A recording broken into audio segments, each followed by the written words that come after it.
Parenting plays an important role in children's life. We must train them to respect others. Before speaking anything, they must learn to listen everything, right? अभी हाल ही में एक बच्चा काफ़ी चर्चा का विषय बना हुआ है, इशित भट्ट। 10 साल का ये बच्चा कक्षा 5 में पढ़ता है, गांधीनगर गुजरात का रहने वाला है। आपने भी देखा होगा कौन बनेगा करोड़पति के मंच पर इस बच्चे का जो आत्मविश्वास था वो पराकाष्ठा से भी परे था।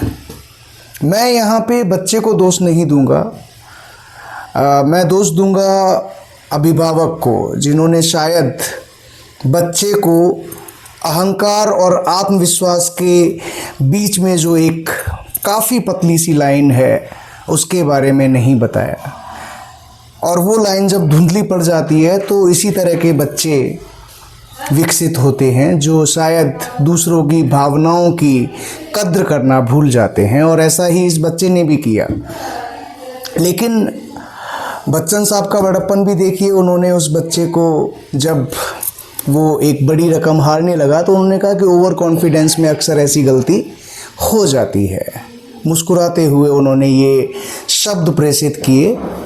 लेकिन चिंता का विषय है, हमें सोचना होगा कि हम किस तरह से पेरेंटिंग कर रहे हैं, हम किस तरह से अपने बच्चों में संस्कार प्रेषित कर रहे हैं। The way we are inculcating the manners, we must think on that, right? And this is a matter of concern, because ये बच्चे ही हमारे आने वाले राष्ट्र का भविष्य भी हैं और आने वाले समय के सृजनकर्ता यही हैं। तो हमें इनकी जो इनकलकेशन है मैनर्स की, वो हमें सोच समझ के इनको तरीके से हमें बताना होगा, पेरेंटिंग तरीके से करनी होगी।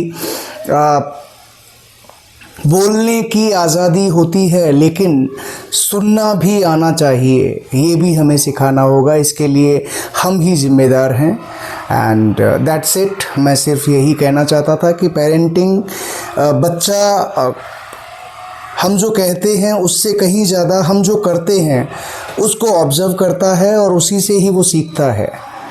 तो कोई भी ऐसा एग्ज़ाम्पल प्रस्तुत ना करें जिससे हमारी सोसाइटी को खामियाजा उठाना पड़े या फिर बच्चों में गलत चीज़ों को हम इनकलकेट करें। Thank you so much. Have a good day.